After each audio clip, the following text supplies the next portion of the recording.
নমস্কার। আজ যে টপিকটা নিয়ে আমি আলোচনা করছি, এটা আমি স্পেসিফিকলি তাদেরকেই বেশি জোর দিয়ে বলছি যে যারা গান বাজনা চর্চা করছো এবং সাথে তবলারও অভ্যাস করছো। অর্থাৎ অনেককে আমি দেখেছি যে তারা গানেরও চর্চা করছে, গানও গাইছে বা তার প্র্যাকটিস করছে, এবং অপোজিট সাইড তারা তবলারও অভ্যাস করছে। খুব ভালো কথা, ঠিক আছে। এমন নয় যে শুধুমাত্র গান শিখলেই তালের ওপর যে নলেজটা আছে সেটা স্ট্রং হয়।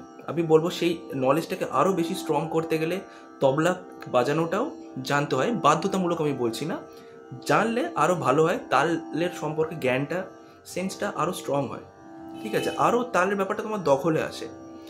তো অবশ্যই বলবো, যদি পারো গান চর্চা, সঙ্গীত চর্চার সাথে সাথে তোমরা তবলাটারও চর্চা করো, অভ্যাস করো, বাজিয়ে দেখো, ঠিক আছে। প্রত্যেকটা ঠেকাকে অবজার্ভ করা দরকার, বোঝা দরকার।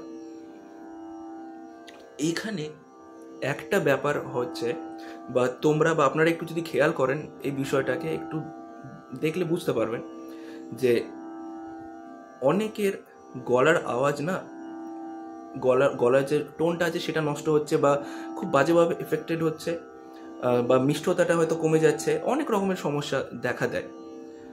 তো এইটার যেমন কিছু কিছু রিজন আছে যে রেগুলার প্র্যাকটিস না করা, বা রেগুলার প্র্যাকটিস করছি কিন্তু আমি ঠিক মতো বুঝে করছি না, বা আমি আমার যে গলার যে অ্যাকচুয়াল যে জায়গাটা, যে কমফর্ট জোনটা, সেটাতে প্র্যাকটিস না করে আমি হয়তো বাকি সিঙ্গারদের কপি করতে গিয়ে সে আপার অক্টেভ, হায়ার অক্টেভ বা খুব বেশি লোয়ার অক্টেভে আমি গেয়ে ফেলছি, তার জন্য গলা খারাপ, চোট লাগতে পারে, খারাপ হতে পারে। বা ক্রমশ যদি আমি টেক কেয়ার না করি গলার, বা যে প্রাণায়ামগুলো হয়, বা সকালের দিকে যে রেওয়াজটা হয়, স্ট্যান্ডিং নোটস, ওম, হামিং, অনেক কিছু কারণ হয়। কিন্তু কিন্তু যারা তবলা বাজাচ্ছ, তারা একটা জিনিস খেয়াল রাখো যে তবলা খুব প্র্যাকটিস করলেও কিন্তু গলাতে একটা খুব বাজেভাবে এফেক্ট পড়ে। সেটা কেমন?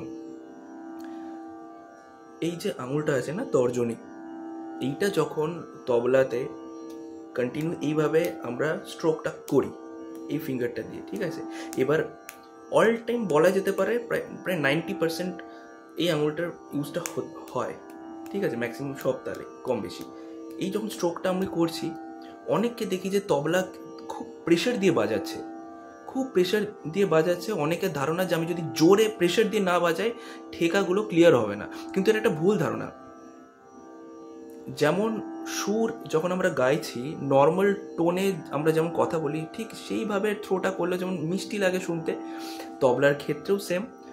সকলের তবলার হাতটা মিষ্টি হয় না, ঠিক আছে। মিষ্টি বলতে আমি কি বোঝাচ্ছি, যে কিছু কিছু ক্ষেত্রে তোমরা একটু খেয়াল করলে দেখবে যে যে বোলগুলো আছে, ঠেকাটা বাজাচ্ছেন উনি, বড্ড কানে লাগছে, ক্যাট ক্যাট করে সাউন্ডটা বড্ড কানে লাগছে, ঠিক আছে। আর একটা হয় একটু মৃদু, বেশ মাখো মাখো ব্যাপারটা, খুব স্মুথলি তিনি প্লে করছেন, যাই প্লে করছেন, এবং প্রত্যেকটা স্ট্রোক একদম ক্লিয়ার আসছে। অর্থাৎ তিনি কি করছেন না, খুব হার্ড তবলাটায় কন্টিনিউয়াম স্ট্রোক করছে না, তিনি খুব স্মুথলি ওটাকে স্ট্রোক করছে, একদম প্রপার ব্যালেন্স, যতটুকু করা দরকার ততটুকুই করছে। কিন্তু যখন আমরা এই ফিঙ্গারটাকে বারবার খুব প্রেশার দিয়ে যখন আমরা তবলা বাজাই, স্ট্রোক করি না, এই ফিঙ্গারটার সাথে যে নার্ভটা আছে, সেই নার্ভটা খুব বাজেভাবে এফেক্টেড হয়, যার জন্য অনেক সময় আমাদের গলা ফেটে যায়, আওয়াজটা বা গলার যে মিষ্টতাটা আছে না, ধীরে ধীরে নষ্ট হয়ে যায়। ওই জন্য অনেক সিঙ্গারদের দেখবে যে তবলার অভ্যাস করলেও তারা ততটুকুই অভ্যাস করেন যতটুকু তাদের দরকার।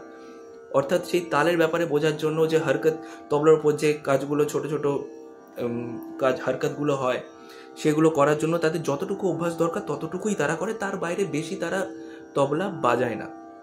কারণ সবাই জানে, বা অনেকেই জানে, বা অনেকেই জানে না, যে যারা গুণী পণ্ডিত ওস্তাদজিরা আছেন তারা অবশ্যই জানবে যে এইভাবে কন্টিনিউয়াসলি যদি স্ট্রোক করা হয় তো গলাতেও আমার চোট আসতে পারে। এখন আমি যদি গান না গাই, শুধু তবলা বাজাই, তো সেটা আলাদা ব্যাপার, দেন আমি এটাতে র্যান্ডম ইউজ করতেই পারি, কোনো অসুবিধা নেই, কারণ আমি তো গান গাইছি না। কিন্তু আজ আমি যেহেতু গান গাই, আমি যদি তবলা শিখছি, আর এই ফিঙ্গারটা যদি বারবার আমি খুব হার্ড স্ট্রোক করছি, তো আমার গলায় ধীরে ধীরে চোট লাগবে, এফেক্ট হবে গলাতে। এই জিনিসটা তোমরা অবশ্যই খেয়াল রাখো, রেখে তবলার অভ্যাসটা করো। যখনই তবলা বাজাবে খুব বেশি প্রেশার দিয়ে বাজাবে না, ঠিক আছে? তো একদম যতটুকু স্ট্রোক করা দরকার যে সাউন্ডটা প্রডিউস করার জন্য ততটুকুই করো, তার বেশি করো না। আর চেষ্টা করো এই ফিঙ্গারটাকে যতটা লাইটভাবে ইউজ করা যায় তর্জনীকে, তাতে গলাটা তোমাদের খুবই ভালো থাকবে। এইটা আমি অনেকের ক্ষেত্রেই আমি খেয়াল করেছি এবং আমি দেখেওছি যে আমি আমার অনেক কলিগদের দেখেছি যে তারা তবলার অভ্যাস শুরু করেনি বা তবলার প্র্যাকটিস শুরু করেনি, তখন যে গলা স্ট্রাকচারটা তবলা শুরু করার প্রায় 8 থেকে 12 মাস পর আমি দেখছি গলার সাউন্ড একটু মিষ্টতাটা যেন একটু কম লাগছে, বড্ড কর্কশ লাগছে। তারপর আমি এটা খেয়াল করে দেখলাম যখনই তবলা বাজাচ্ছে না, স্ট্রোকগুলো প্রত্যেকটা স্ট্রোক খুব জোরে জোরে দিচ্ছে, বিশেষ করে এই আঙুলটা। তো এইটা অবশ্যই খেয়াল রাখো।